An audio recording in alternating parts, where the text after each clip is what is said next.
Sonic Talk. Hello, welcome everybody to Sonic Talk 425. Gosh, I was 100 out there. How could I possibly do that? After a little bit of technical shenanigans, we're back. So thank you very much to all our chatties for joining us and everybody else in the world, as it were, if you're there. If you're not, you probably don't know what I'm talking about. If this is the first time you've come across us, we are a music technology podcast. If you're watching this on YouTube, you could subscribe to our YouTube channel. We also have an MP3 feed for iTunes if you want to listen to this kind of thing on the way to work. So just go for it. Look for Sonic Talk. Thank you very much for watching. I also want to say thank you to our show sponsors, iZotope, who have a little something special, different this week. We'll be announcing the winner of a competition for Break Tweaker, but we'll also be telling you a little bit about Ozone 7 and also the fact that that will be a giveaway this week. So what more could you ask? So, well, you could ask probably who are the guests, Nick, and that would be a good question and one that I can answer forthwith. So we'll start over here with Robbie Beardyman, who, as I noticed last week, with you're working on a production at the moment. So your client's very kind of giving you some more time off. Is it all accruing? Are you going to invoice us for all of these bills? No, he's very accommodating. Anyway, I want to say thank you, but it's quite amusing because you've got a 16:9 black screen behind you, so it actually looks like you're on TV where you are, if you see what I mean. Which is kind of a bit meta, isn't it? Yeah. I'm not on the TV. It's just a felt screen, though. A felt screen. To shatter the illusion. Ah, well, thank you. You didn't bring the cat this week. Anyway, Robbie, of course, record producer. Oh, damn the cat. Record producer, music technologist, composer, also MD for Howard Jones. Anyway, man about town generally. Thank you for joining us. You can find Robbie on Twitter at Robbie Beardyman with one N on the end because you can't quite have enough characters.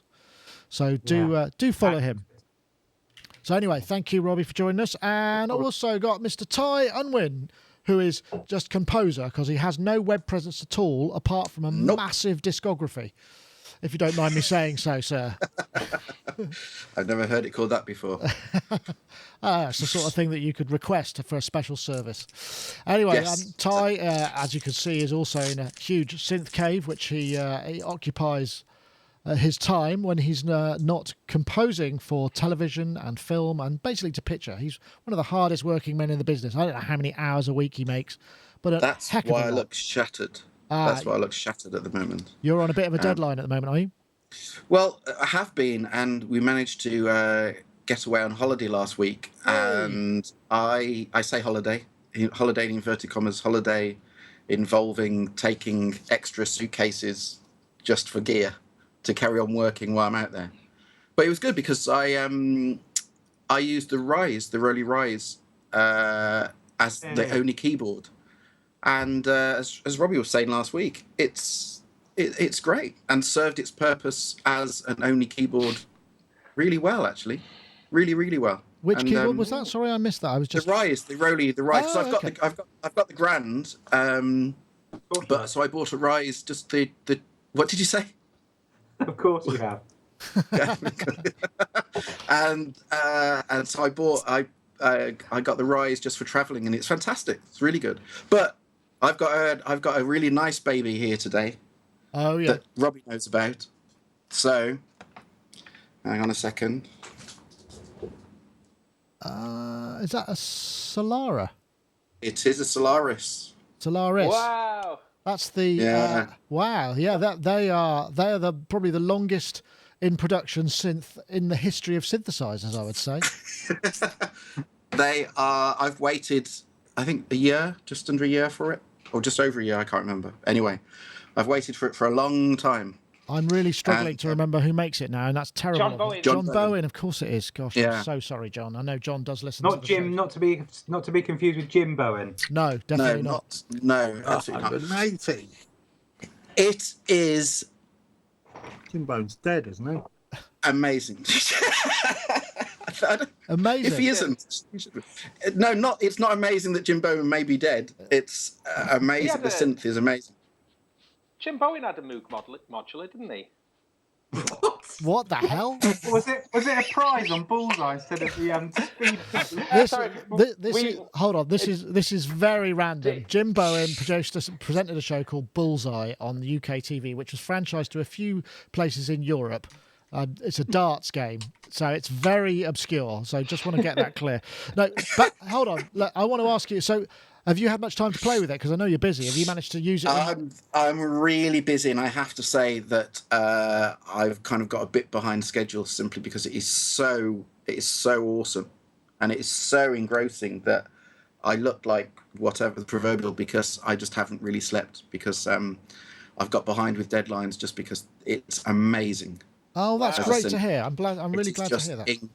It really is just incredible. What you can do with it is just, if you just look at the spec, it looks amazing. But there's all these comments about it being cold and digital and absolute pig's will. I had it up against a Prophet 6, and I'm not going to say which one sounded better, but it wasn't the Prophet 6, and it was incredible. Honestly, it can sound. They've got all the Waldorf, all the wavetables from the Waldorf. They've got all the waveforms from the Prophet VS in there, and it's just amazing. Right, and you can load samples in, and amazing. That's just for those who perhaps joined us. We're talking about the John Bowen Solaris, which is a synth that's been around. We've done quite a lot of stuff with John. John obviously is a bit of a heavyweight when it comes to DSP programming and design of synthesizers. So it's one of those kind of it's a synthesizer that's very limited edition and has been through all sorts of just trials and tribulations to coming to market, but Ty has one. So anyway, I'm really glad to hear that, Ty. That sounds great. I'd love to hear some patches at some point, but we must introduce some more people because there are two more. Sorry. We have Mr. Mark the Cool Tinley there. You're looking very Fonz-like today, Mark. How are you with your Ray-Bans on and your lollipop in your mouth? I'm all right. Excellent. That's all I've got to say on this matter at the moment. Okay, good. Mark Tinley, of course, sound artist and creative thinker and lollipop eater by the looks of things. You've been enjoying some new technology this week as well, which I will talk about in a little while. But let's move on to Mr. Gaz Waldo Williams. GazWilliams.me, bass player, music technologist and reviewer. I think you might have seen, he's got the Novation Circuit, which he's looking at the moment. And you might have seen the Launchpad Pro was the last thing he did with us. So how are you, Gaz? You good? Yeah, really good. I'm in the middle of a studio sort of swap around at refit. The moment. Hence my different location. But yeah, I mean, as everyone knows, if you like my studio, as I know some of you have been there, it's just like a little den, and over years it's just got more and more stuff in it, and it's kind of so to actually swap stuff around is I've been procrastinating about it for 2 years, and so finally had to dive in, and I think you just pull all the cables off. Rah! Are you a labeler before you do that, or are you starting from scratch? You're just selecting from... that would have been a really smart move. Especially power supplies. Power supplies, very... Yes.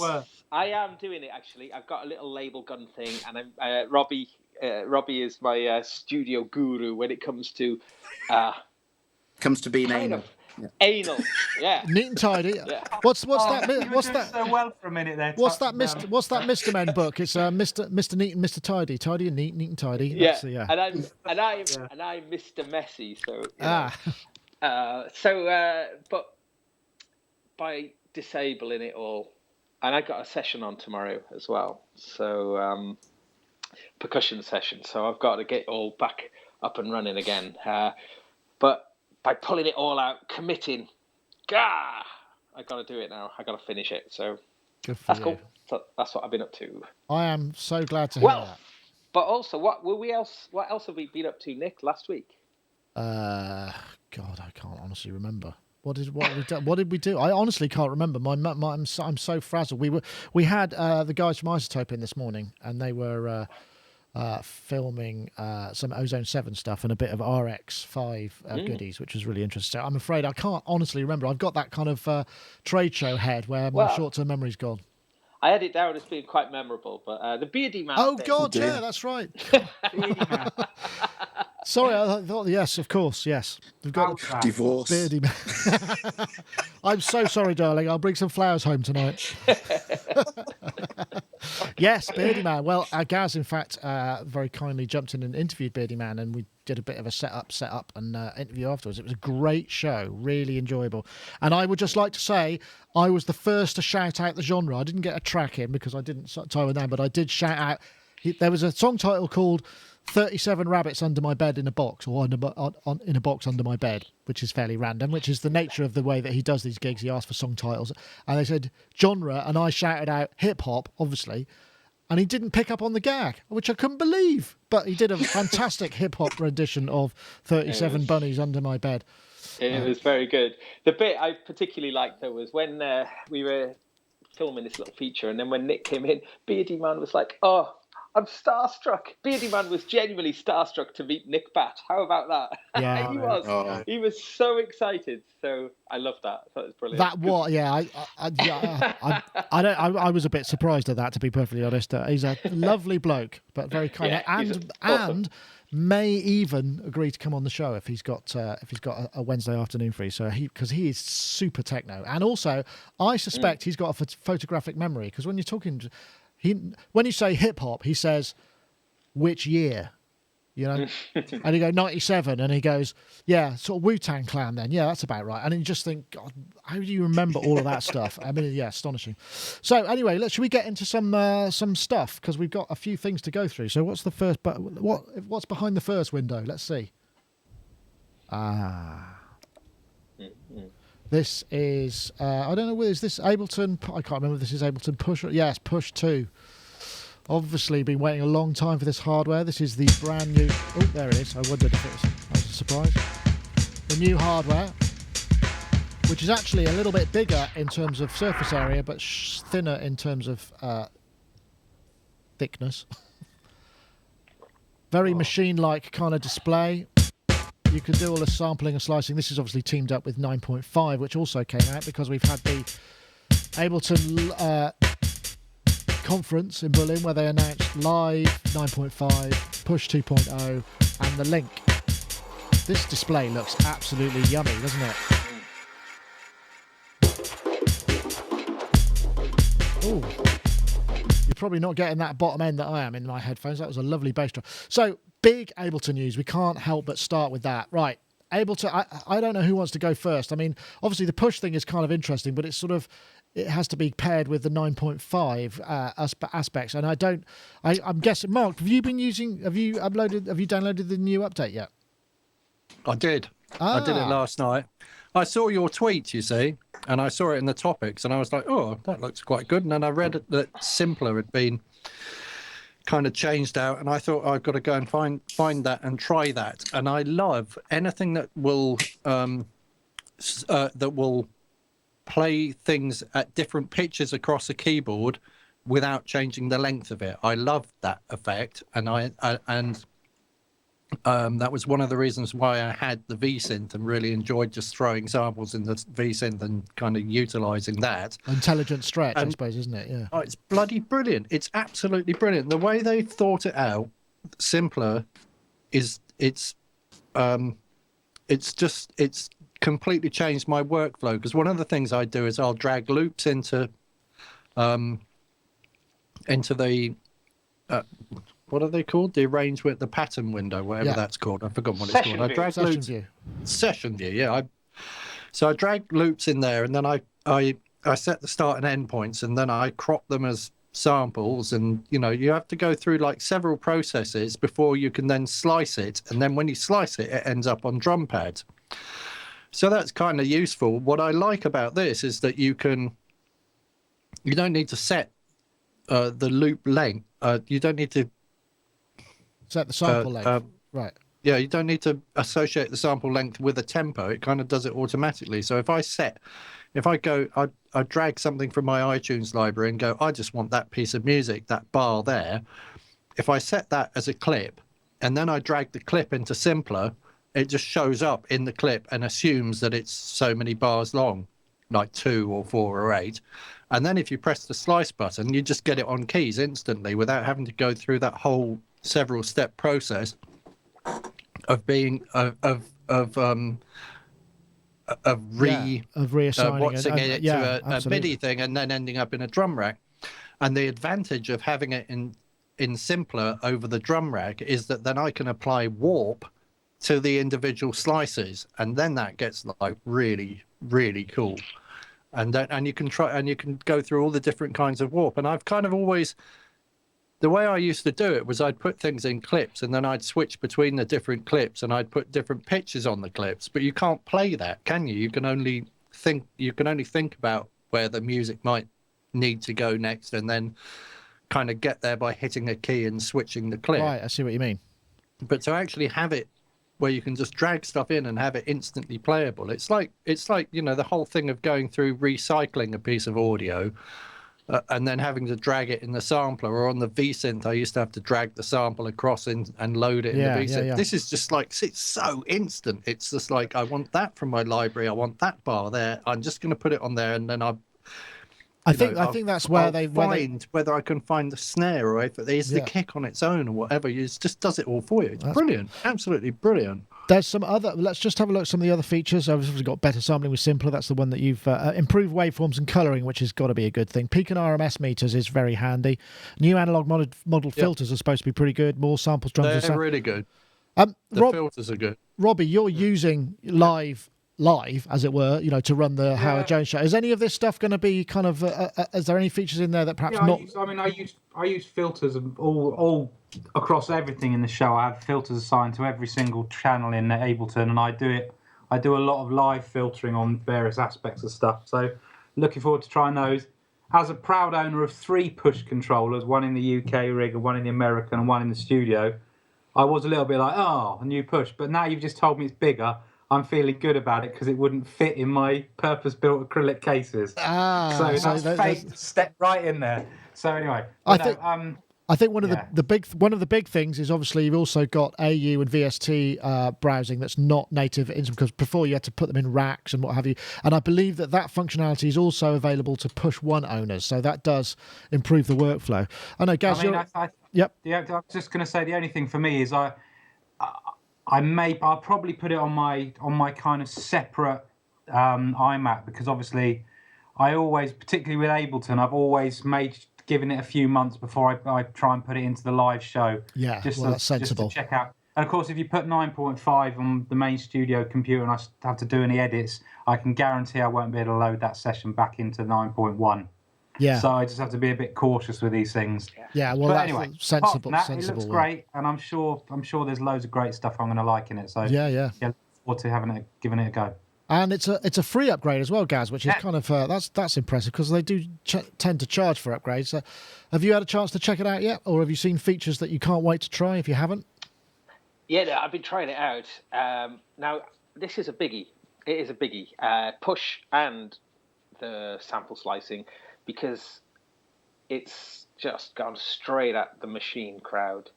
And the Maschine crowd have been banging on for years about the shortcomings of the sequencer part of Maschine. But the thing Maschine had, which was its kind of trump card, was a lot to do with that MPC type slice to the pad workflow. And I think that Ableton now have kind of trumped them with this. They've got that essential control, but with the incredible sequencer functionality that's built into Ableton Live. So I've been seeing a lot of chatter on the various Maschine and hip hop sort of boards which I frequent, and people are saying as well that the pads, I haven't had to go of the Push 2 yet, but they're saying that the pads are the nicest feeling pads yet, which because I mean Maschine Studio, Maschine Mark II, lovely, the pads on them feel really great. So for them to be superior to them, I'm very, very interested in trying. Apparently, they're a lot lower profile than the Push 1. Yeah, they were big chunks of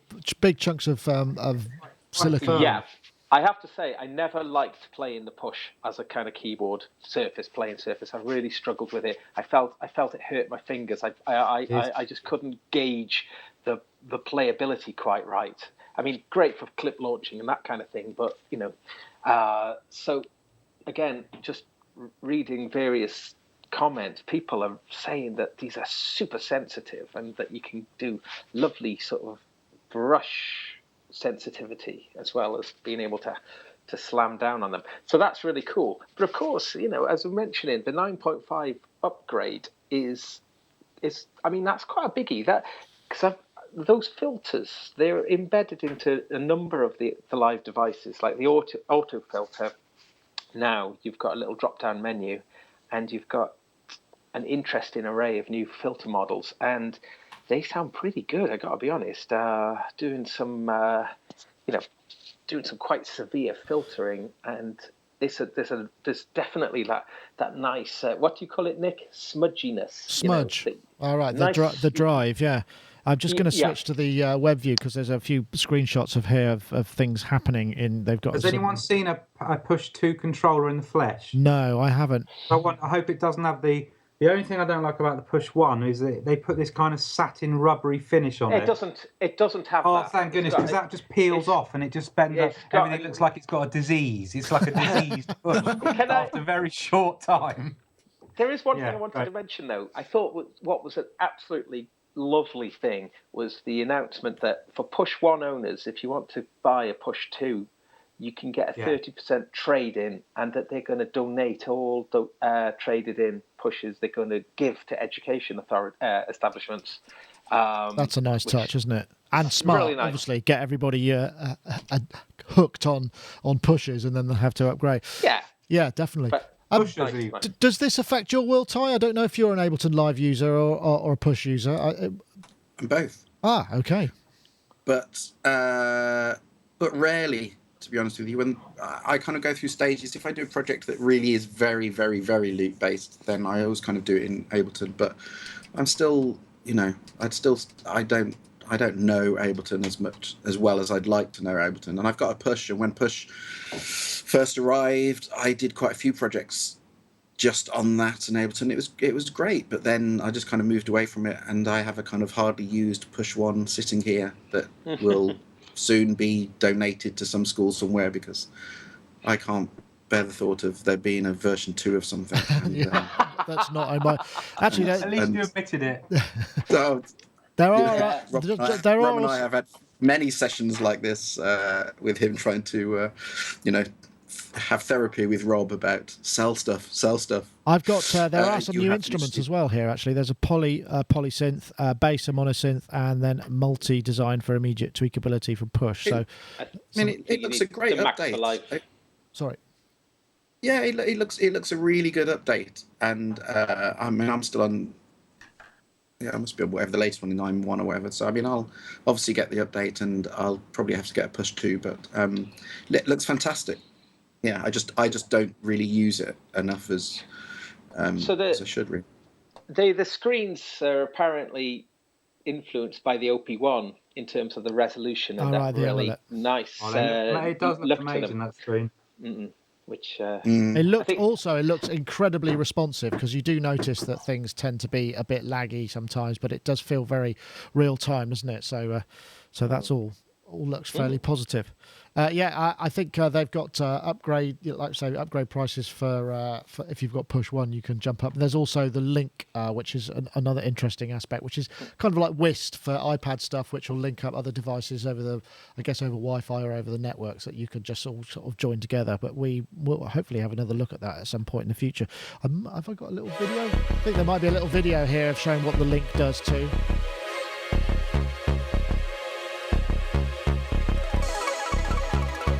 See what they say about it.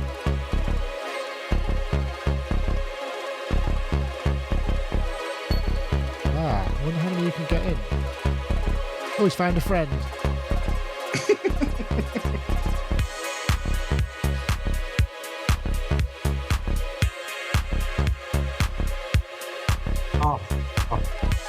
That's an amazing feature, that. Yeah.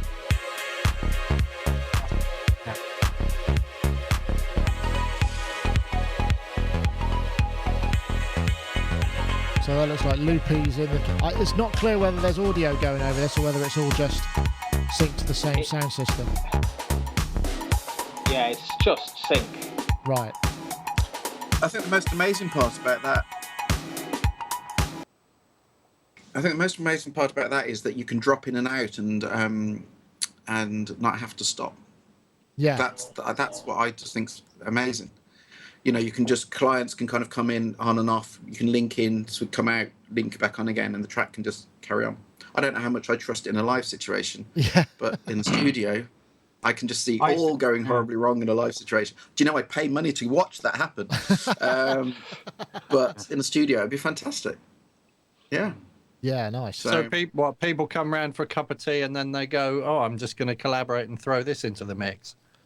That's my world. That's my life. No one's allowed in the house unless they have a laptop or an iPad to join in.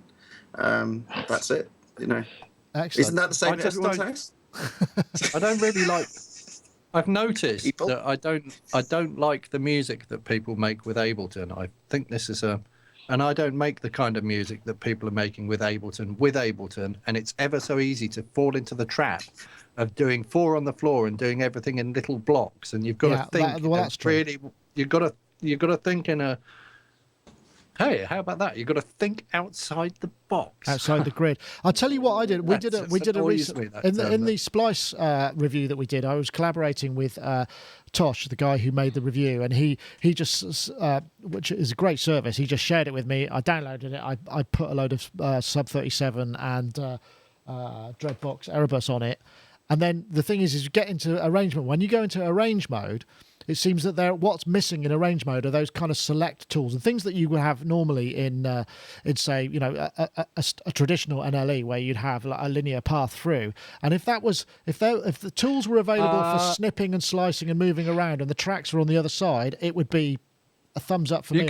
You can do all of those things. It just works in a slightly different way. Right. But the one thing that you can't do is crossfade audio, and that drives me nuts about it. You can't overlap. Oh, you can? Yeah, you can.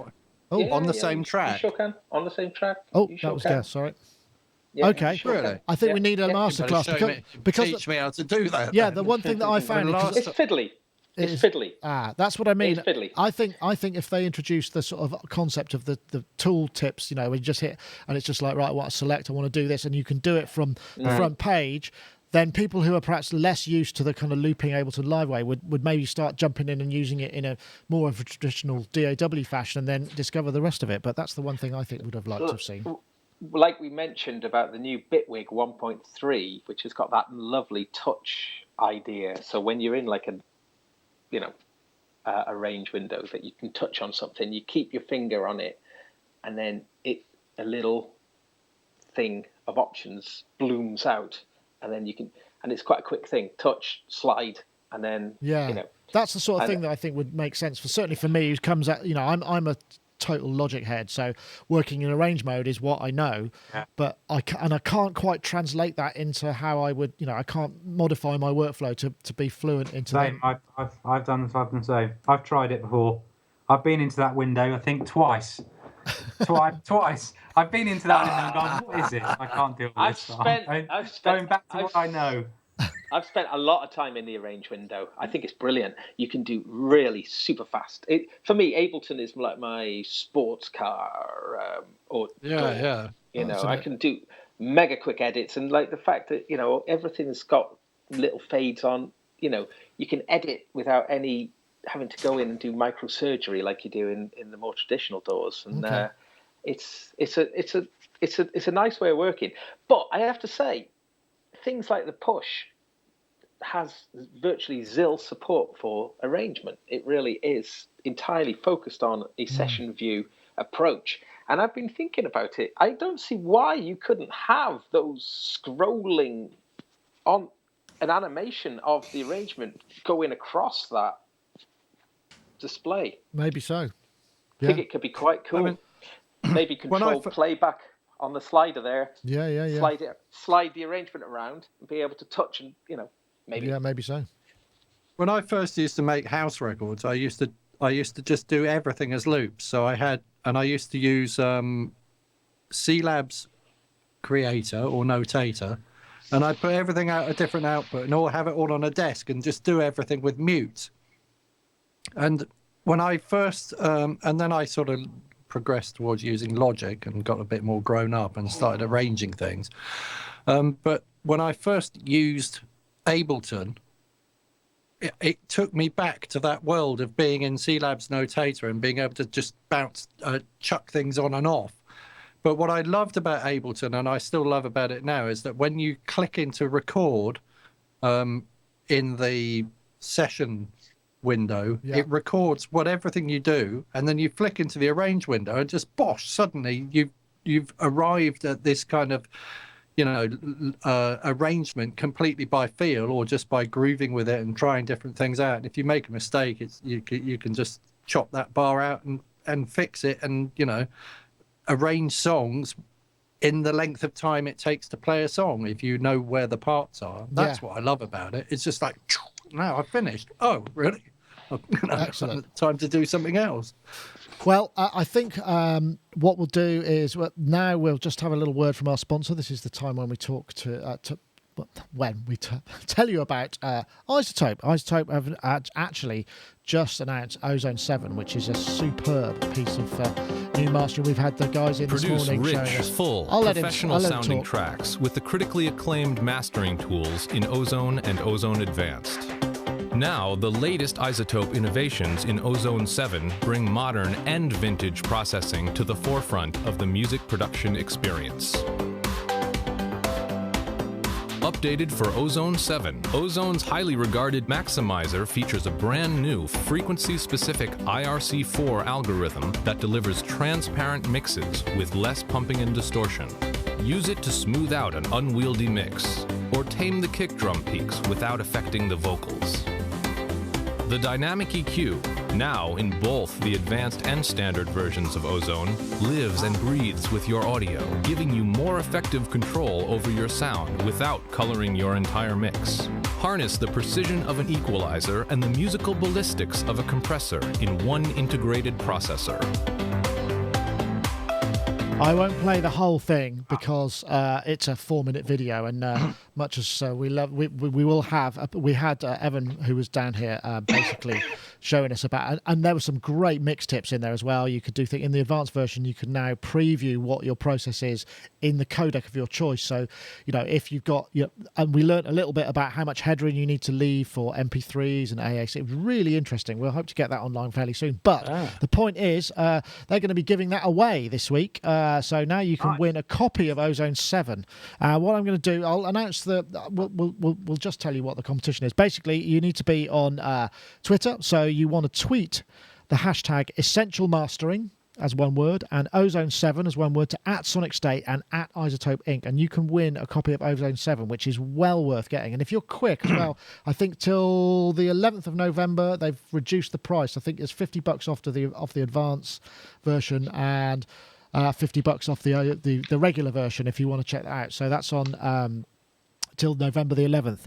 And once again, we thank them for a sponsorship. We've also got a winner for last week, last week was Break Tweaker, and this is episode 424. If you're listening, you are the winner. Your name is rather slightly let's see if I can get this right now.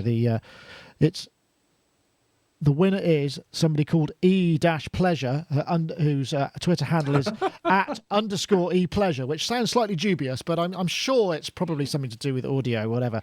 And they tweeted the hashtag Beat Factory and Break Tweaker, and they will win a copy of Break Tweaker.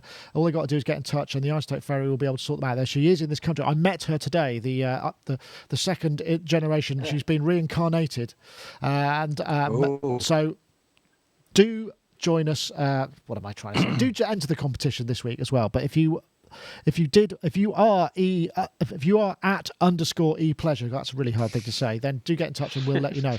Once again, we thanks iZotope for the sponsorship of the show, and it's also worth mentioning, as with all of their stuff, iZotope.com/Ozone, and you get a 10-day demo. You can access that. But that's pretty cool. I know that most of you guys are probably Ozone users. I mean, I'm guessing that we should probably give it a little bit of because it was just announced yesterday, really. Sorry, Gaz. I've used it for years and years and years. Gaz, go. Sorry. I'll come back to you, Robbie. Ozone is like my main tool. I've used it for years and years and years. I'm so delighted that iZotope are involved in the show because that's my favourite piece of software, really. It's amazing. And Ozone 6 did take a bit of getting used to. Yeah, they changed the interface a bit. there was a few omissions that I'm still not very happy about. I agree. but I agree. I do think it sounds superb, and the dynamic EQ I talked about before for me is a game changer. Yeah, well, that really is in the true sense. I know, Robbie. It's great to see that in the regular version as well. Yeah. So I mean, that's what I was going to say. I think that's because so many friends of mine who I've chatted about this with quite a lot of producer friends for years. You know how dynamic EQ is so great, and a lot of people I knew had the one in the power core, and that obviously went. And then they were a bit gutted because a lot of people I know didn't have the advanced version of Ozone. And so I felt a bit like I was gloating when I said how great it was. But I don't know how great it's going to be that there's access for everyone to that. Because it really is one of the jewels in their crown, I think. That's all. It's, I mean, from the stuff that we were hearing today, just seeing it in situ, very, very subtle stuff. A lot of the things in there are really beautifully subtle, and we could hear the difference. I mean, I had to kind of explain them a little bit, because obviously when it comes down to the EQ compression, you're probably not going to hear all of that. But just the dime, because you could do positive and negative stuff, so you could bring up the. I mean, it's fantastic, actually. Really was pretty impressive. The only thing I did say was that I don't get to use it very often because I never finish anything, so it's largely irrelevant for me. It sits on my output of everything I do. Really, every single thing. Yeah, everything. It sits on my. It's on my final bus, and I can't think of anything that I've done over the last I don't know how many years that hasn't had it on. And I got 7. Was it last night? This morning? I just bought 7 advanced. So, it's lovely. Some of the vintage stuff that's available in the advanced is really nice. That sort of Pultec style vintage EQ, all that sort of stuff. Just really nice. Mark, you said you wanted to come in there.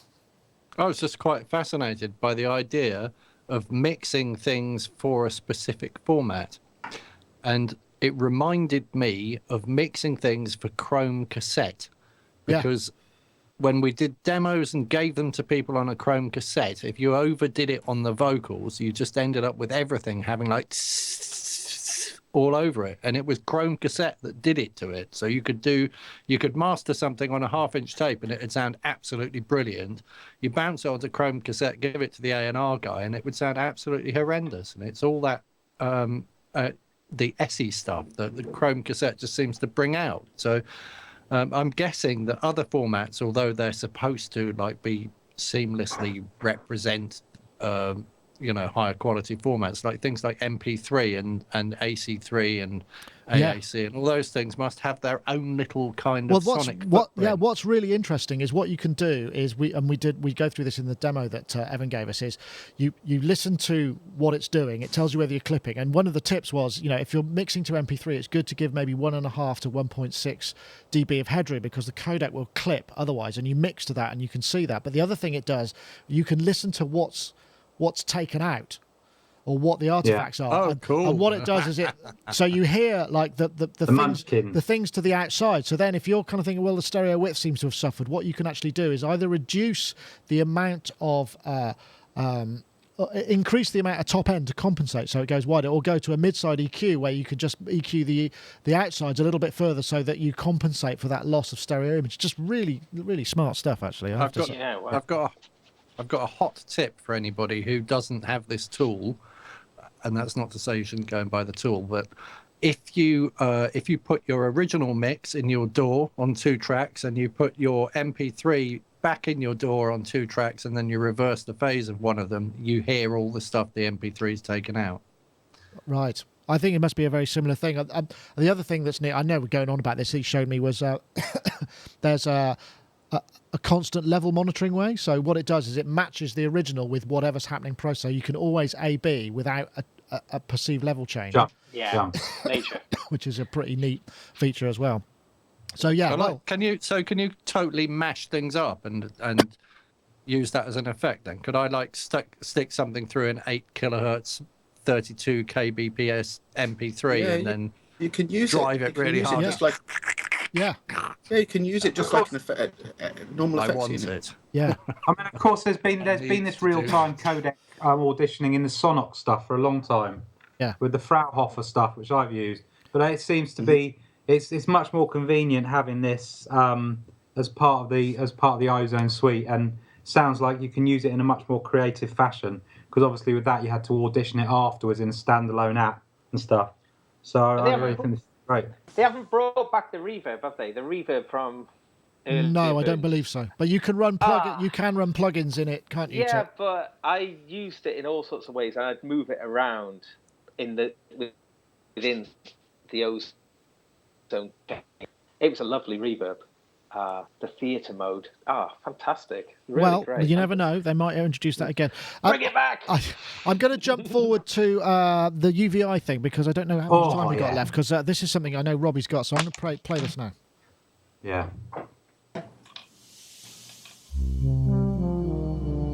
This is the UVI French company Falcon, which is a sort of new uber soft synth, 15 oscillator types, all kinds of like pretty hardcore synthesis, and it's nice to hear some music that's not banging techno on the demo.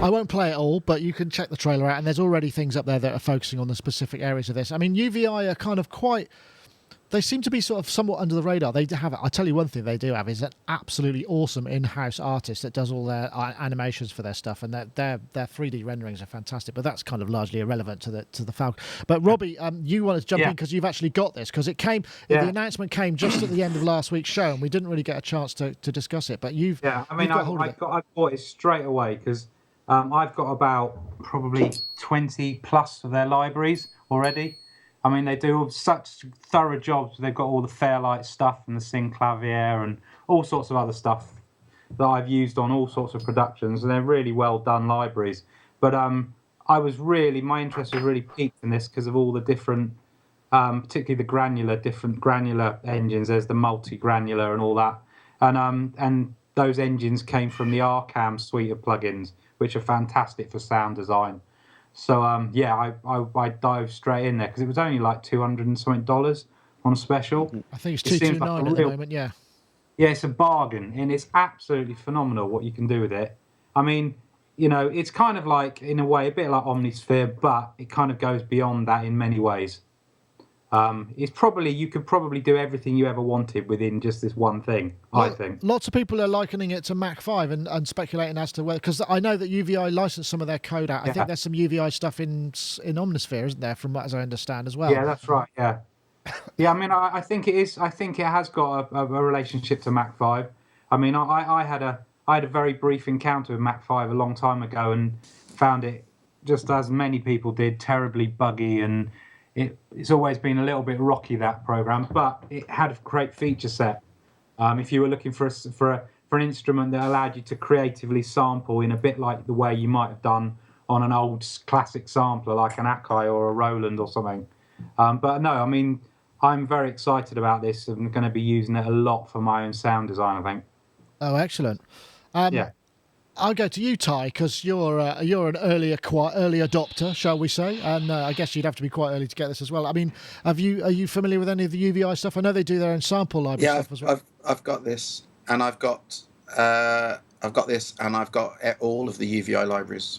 Right. Every single, because they are really fantastic, really a great company. How they as Robbie said, they kind of slips under the radar slightly, and I have no idea why, because the interface is great and the libraries themselves.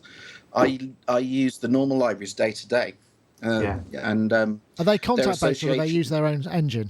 No, it's their own engine. Right. Yeah, it's basically their own workstation, and it's a great interface. And this is as Robbie said, this is a great product, and I see it as being, for me, the way that I've been using it, it's the nearest kind of replacement, I think, for Alchemy. I don't know what Robbie thinks about that, but it's not a million miles away. Right. It is very much kind of that kind of... Right, like those multi-stage envelopes, that sort of thing, yeah. Yeah, most of the stuff you could do in Alchemy, I think you can do in this. And now that Alchemy's kind of gone the way it has, and I'm kind of accepting, because I don't do the whole Logic thing. So for me, I know that at some stage alchemy may kind of fall by the wayside, and it's just nice to know that for me this is just kind of running on, kind of with a baton basically, and it's great. And all the as Robbie was saying, all the granular oscillators and whatever, very good. You can do so much with it. It's a great program, combined with the fact that you can use I don't know all the UVI libraries with it, but I think you can use most of them. Is that right, Robbie? Yeah, all mine. I've loaded up all of mine in there. They all work straight away. Yeah, I haven't tried them all. I've only tried a few, but they've all worked, and it's great. And as Rob said, it's a bargain, absolute bargain. So great program. Right. I think it's going up to $350 or something. So it's a good. Okay. It's really good. Good save. Is it a big download? Does it come with a bunch of sample content itself? No, it's not a big download at all. 450 meg for the 450 for the program, and another 650 for the samples. Yeah, which is funny, isn't it? That used to be massive, but actually that's next to nothing now in that sense, isn't it? I suppose. I've never. Yes, I've not come. So if you combine it with things like their Ercam prepared piano and EGP, amazing. Very good. Great stuff. I know, Gaz, if have you come across their stuff before? Because it's, I guess Contact has just dominated so much that that's probably one of the reasons that it's been, perhaps overshadowed. Yeah, but I mean, I've mentioned numerous times, I'm just overwhelmed with things. Omnisphere 2 is more than anything I can get my head around, and I'm moving further away from things like this. This does look great, mind. It does look really nice. But whilst we have been on air, Maschine 2.4 has just dropped as well, and that might be worth a mention. Oh, good Lord. That supports... Give us a break, everybody. In response to Push. It's interesting because the big thing of the 2.4 release is that it ports that NKS, that's what's that native standard. I'm not sure what it stands for. It's the thing for the complete control keyboards that now is extended to the Maschine with like third-party software. And I know that the Arturia V Collection is fully supported. And what that essentially means is for Maschine users who call up Native Instruments products, everything is kind of pre-mapped and really laid out really nicely. That's now true for Arturia stuff with inside Maschine. Okay. So I can't see see it on the main site, but it's just come through my. It came as an email, so it is literally just hot. But has a hotline for them. But I think I suppose the point I wanted to make really is that so Native are really kind of taking this particular route, and they're expanding their that control idiom, and also partnering with other manufacturers to bring their plugins in. That's that's a bit of a big one. Yeah, that's fine. Yeah. So I wonder in that battleground now, where Ableton has kind of come in to the Maschine territory a little bit more. This is kind of Native's fight back by going. Here we go. Exclusive deal only for NI customers. Native Instruments Arturia celebrate NKS integration, 50% off Arturia Collection 4. Yeah, if anyone hasn't got the Arturia stuff, you've got for that kind of money, I can't explain how incredible the package is. The all the synths you get in there are fantastic, amazing. If someone's starting out and just wants one package just to do everything with, and you've bought anything from NI in the past, that is such a bargain, absolute bargain. I'm sure everyone agrees with that one. What's the bargain? The bargain is, let me show you. It's if you're a Native Instruments customer, you can buy 50% off the Arturia V Collection 4, which is now only 144. Let's have a look. What is that? Is there another link? So it's 144 quid. Back V Collection 4. So you get Matrix 12V. Can I have my money back? Mini V. Yeah. Maybe they just pay you. Vox Continental V, Selena V, Spark 2, Jupiter 8V. Gosh, that's a lot of stuff, isn't it? CS80V, SEM-V, ARP Carry on, there's a lot 2600V, Modular V, crikey. Wurlitzer V, Profit V, They're all VS, brilliant. by the Analog way. Lab.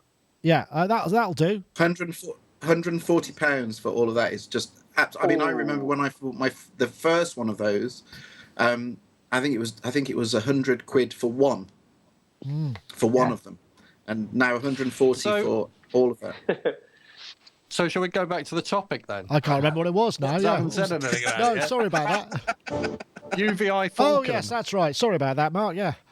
So what I've noticed about UVI is that the UVI technology is in Mac 5.3. Oh, it so is, right. everything about this Falcon thing is in Mac 5. So the Urcam stuff, I think it's got to be worth buying just for the Urcam stuff, because from what I've seen that Mac 5 can do, where you can just take an entire chunk of Beethoven and throw it in there and then stretch it out and turn it into like a new, huge kind of beautiful, lush pad. I think for that function alone, which is what I was going to buy Mac 5 for, and now I'm like going, and then I was considering Omnisphere, and now I'm going, this is the thing to buy. The Falcon thing is the thing to buy. I think I need to. It's only till November the 9th, this special price, by the way. How much is it? $230. Do you have to pay VAT on it? Do they do that? It worked out £178. Oh, it's good. Was it that isn't much? it? I thought it was a bit cheaper than that.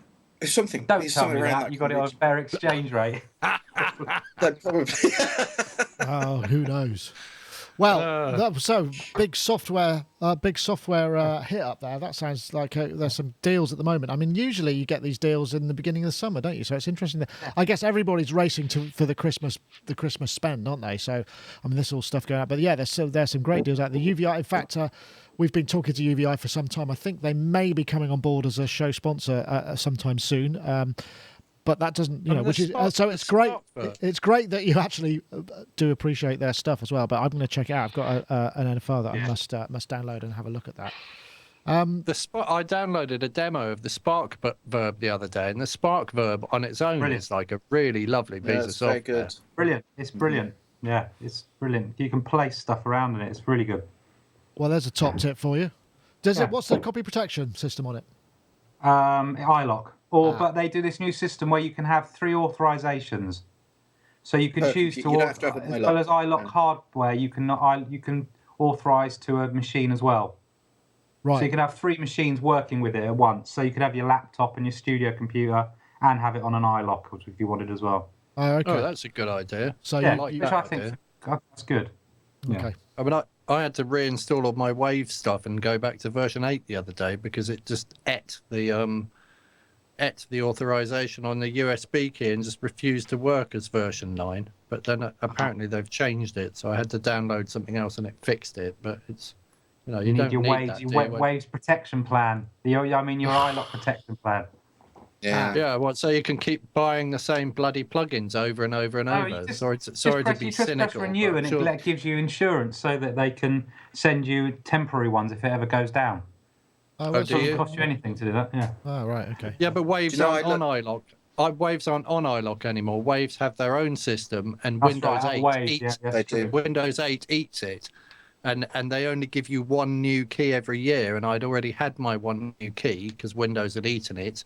But then I remembered that Waves 8 is on iLock before they left iLock on version 9. So I reinstalled version 8, and then the plugins are the same, aren't they? Nothing's changed in that code for like 20 years. What a nightmare. I couldn't understand you for a minute, Mark.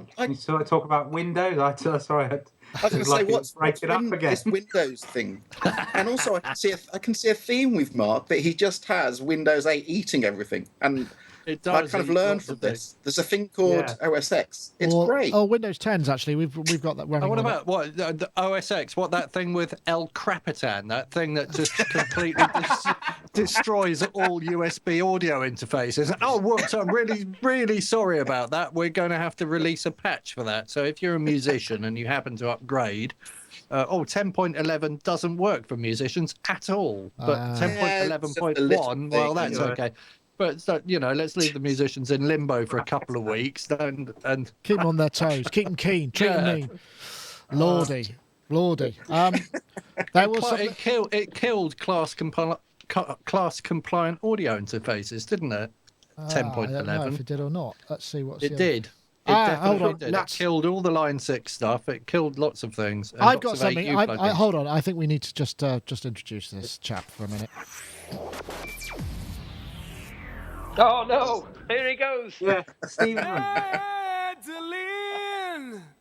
where have you gone? Fair play for giving it a shot. Come home? Are you gonna come home? There's a man with self-confidence. 47 microphone through a classic discrete British mic pre. It's the vocal chain of your dreams. But at $20,000, just for the microphone and the preamp, for many of us, it's all it will ever be. But that's about to change.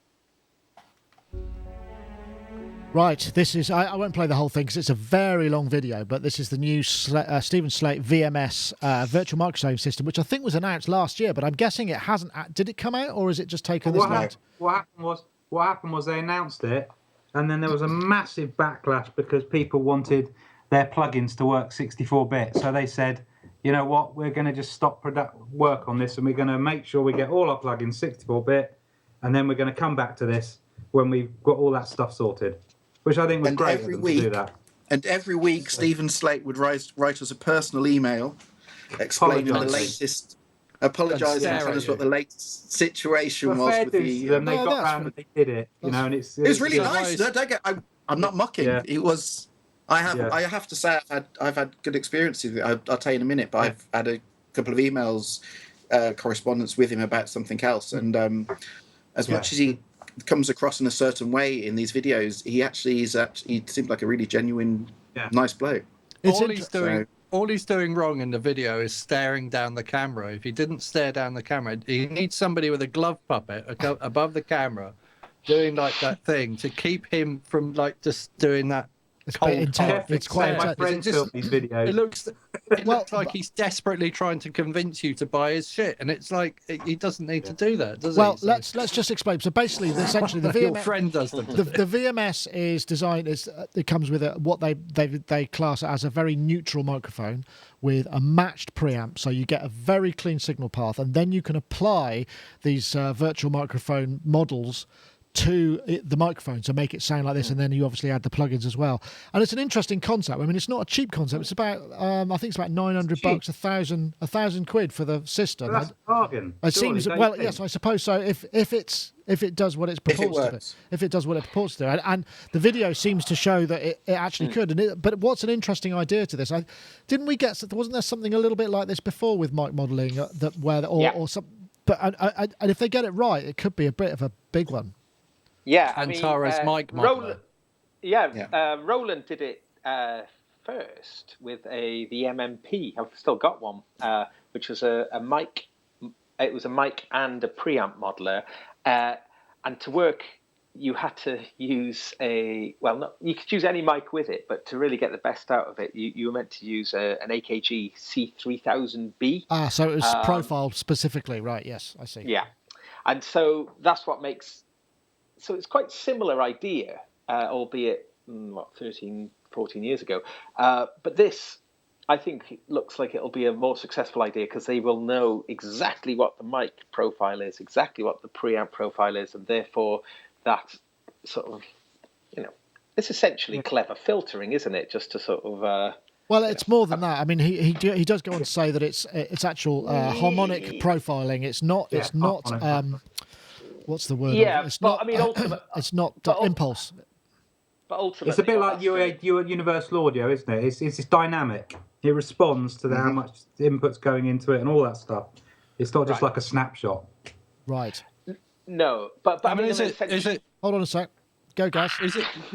Sorry. Essentially, what it's doing though is going to be a spectral thing, isn't it? Yeah, I guess so. But on multiple levels, I think it does. Yeah, if you listen with some, monitors or headphones on the demos, I think it does sound pretty convincing. I think again, having that absolute knowledge of those elements of the signal chain going in allows for some quite clever processing. So I am a bit interested in this. You're interested. I guess the thing that the only thing that one would, as soon as you've got one, it's like, well, I'd like a stereo pair, or I'd like this, that, and the other. That's the only thing that you're going to get involved.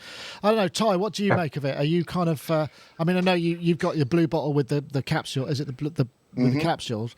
Is this something that would make sense for you, or is it not? You're not. I mean, I guess if you were recording lots of different vocalists who all wanted different sounds and something, it would make a lot of sense, right? I'm with Robbie on this one. I think that kind of may seem as a bargain if it works, and having watched the demo, to be fair, even if it only works 80% as well as we want it to work, I think it will be good value, because I have this real thing with mics is that I know people who will only use certain mics in certain conditions with certain whatever. At the end of the day, if it works, I don't care what mic it is. I don't really care what the acoustic is. I don't care anything about it. If it works, it works. And for me, the idea of having this kind of control and the preamps I use, I think I'm like Robbie, I use different ones, but one of the main ones I've got a Liquid 4. So the whole kind of modelling of preamps I'm already into. So the combination of modelling and I've used the Antares mic modeler in the past. So the idea of having something which is going to be a better version of all of that integrated for me is a bit of a no-brainer for me. I think it sounds like a great system. And let's be honest, whatever we think about the way that he does these videos, the products themselves, I'm kind of, my history with the Slate stuff is I'm kind of seriously struggling to find fault with them. They tend to do what they say on the box, really, and they tend to do it very well. And so I can't really see him going into this unless it really does the job. And so, and on the demo, it seemed to do it. I mean, as Gaz said, if you really listen carefully, you could really start to really just pick up on some fine details that weren't quite right. But again, in the context of a mix, it would be absolutely fantastic. He is standing in a room and just singing, and that sound is very naked, and it does sound very good. How much is it? Do you get this? You get a 900 quid. You get a mic with the microphone and the preamp. So you get a mic with a matched preamp. So it's a bargain then, because to make the Antares mic modeler work, you need to go and buy a decent microphone, and you're going to pay 500 or 600 quid for a microphone, and then you're sort of wondering whether or not it's really doing what you want it to do. If this thing's all matched and it's all been put together, and it sounds as good as the things that it's purporting to sound like, then it's got to be a bargain. Yeah. I'm impressed. How about this? You propose this, right? So for someone like me doing this project, I'm out in the middle of the sticks, working with a vocalist, and maybe got someone else who might come and do vocals and do a few bits and bobs with other instruments and stuff. The idea of having one mic like that I can just change to different flavors to take around. So imagine he expands that idea, and then he brings out a pair of stereo matched pencil mics. And then he brings like a whole kit of say half a dozen mics. A drum kit, that you can, as a producer, take on projects. And you can use those mics to basically replicate any type of mic you need for the situation. Instead of having a vast mic collection. That's it becomes like a really interesting idea. So obviously he starts with the vocal mic because that's the most obvious application everyone wants. But I bet he will expand that to very neutral sounding. I thought he had two mics anyway with the original when they originally talked about this a couple of years back. He had the 1-inch gold diaphragm vocal mic, and then they had another mic, didn't they? They had two different ones. They did. Do they still have two? No. So perhaps they're just waiting to roll that out then. But I mean, there's another way of looking at it. If I go out in the world and I just want to go and record stuff with a 2-track handheld recorder, and I plug his mic into my 2-track handheld recorder and I go and record something, when I come back to the studio, can I feed it through this system and then turn it into whatever I want to turn it into afterwards and make my microphone choices after I've made yes, my recording? if Yes, you you can. Yeah. Because it's only the preamp goes directly into your DAW, doesn't it? So it goes out the preamp. Is it analog? Directly into an input on your onto your DAW anyway. So effectively, it's just the kind of vanilla vocal sound you're recording. So you like reamping effectively. That's the kind of principle. Yeah. I mean, I quite like the idea of being able to do that as well. But I think what would mess that though is because it's going into the preamp of your recorder. Yeah, it wouldn't be as effective, I would imagine. Well, as long as the preamp of your recorder is going to change the profile a little bit, isn't it? So it's well, kind of accuracy. not necessarily. If you've got a flat signal chain right through your recorder, it should be all right. Yeah, well, I think the idea is the mic and the preamp are perfectly matched, so that you can guarantee a specific frequency. Yeah, because I think what he's effectively doing is creating a reference point, and we don't really have any in audio. And if we can create a reference point and go, actually, Stephen Slate's stuff is the point of reference for everything, because we do need one of those. We've got kind of like pink noise, but you know. Yeah, no, that's an interesting thought. Yeah. The one thing though, just that spoils what Mark was talking about, though. I think the impedance load that a preamp exerts onto that impedance thing is so huge. I mean, I've played with some preamps that have got adjustable impedance, and it sounds like different mics when you put a different impedance load onto it. So I think for this system, the mic would have to go into the pre first. That's what I thought you were talking about. Because if you recorded a signal with the pre into as a bit of audio, effectively that bit of audio could then be presumably reamped with the. But you have to use that signal chain. That's what you get. That's thank you for Yeri. I can't pronounce your name in the chat room for posting this. There we go. That's the link, and that's what you get. So you get the mic, you get the box, and then the various different mic and preamp models. I think the one thing that they are talking about is introducing more packs. So obviously you get a basic level, and then you can introduce more as they do more, and you probably pay for additional stuff. But it's a smart idea. My last question then: you get the mic, you get the box. Does it rely on the computer to control that box, or can I, if I have to take the mic and the box and I want to go out in the world and record things through that box, I can do that? You can. It's just a hardware preamp. Right. That's perfectly matched. Yeah, it's not software controlled. No. There we go. Right, well, that feels like a good time to stop. I want to say thank you very much to everybody for joining us this week. We've probably gone on a little longer than usual, but that's great because there's lots to talk about. There's not going to be a live show next week. Next week, I have a pre-recorded interview with a chap called Eric Mouquet from Deep Forest, who's got a studio based in France. Really interesting bloke. And we went through the tracks on the new Evo Devo Deep Forest album, and he identified synthesizers that he was using, was really generous with that. And you'll be surprised at what some of them were. There's some really good stuff in there. So I want to say thank you very much to everybody in the chat room and everybody for joining us this week. Before we go, I will say once again, if you want to enter the iZotope competition to win Ozone 7. You want to tweet the hashtag Essential Mastering and the hashtag Ozone 7, one word, letter 7, at Sonic State and at iZotope Inc. will get you entered into the competition. Thank you very much. And we'll just say goodbye to our panellists now. So I'll start with you over there, Ty, because you're probably the one with the most pressing amount of time. Then Robbie, because I know he's in the middle of a session too. Ty, thank you so much for joining us. It's been a real pleasure. No, thank you. Thank you. It's always fun. Thank you. Great. Well, good to have you. And also, Robbie, thank you very much for joining us. I expect you're hard back at it for the rest of... What, are you finishing late these days, or are you still being very... Depends on the day, really, but we try and kind of get a good working day in till sort of dinner time in the evening, and then sort of call it a King Sunny, as they do. Anyway, thank you, Robbie, very much for joining us. Very much appreciated. Also, thank you to Mark Tinley over there in sunny Glastonbury. Thank you for joining us too. Been a pleasure having you aboard. Shall I reveal what this is now? A xylophone. People in the chat room think I'm going to eat it, but it's not. It's a little beaty thing, look. Oh, for hitting it's things. like a tuning fork, kind of. Tuning fork, yeah.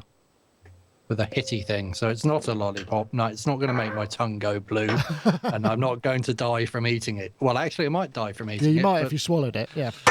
Yeah. Unless you chewed very effectively. Anyway, Mark, thank you very much for joining us. Yeah, you're very welcome. Thank you. And, of course, Mr. Gaz William over there, thank you very much for joining us too. You look like you should be green screened into something else, except it's not green. Thank you, Gaz. Yeah, no, cool. So, Novation Circuit, I like it. Oh, good. So we're going to hopefully get a piece with you next week at some point. Yeah. So that's something to little teaser. Brilliant. Well, thank you very much. Thanks, everybody. And, of course, we'll have the... I'm hoping to do some boutique releases. Oh. This is the JO6. Anyway, that's it. So that's it for now. We'll say goodbye and I'll fade to black. Thanks for watching. Don't forget to subscribe to the YouTube channel if you enjoyed this.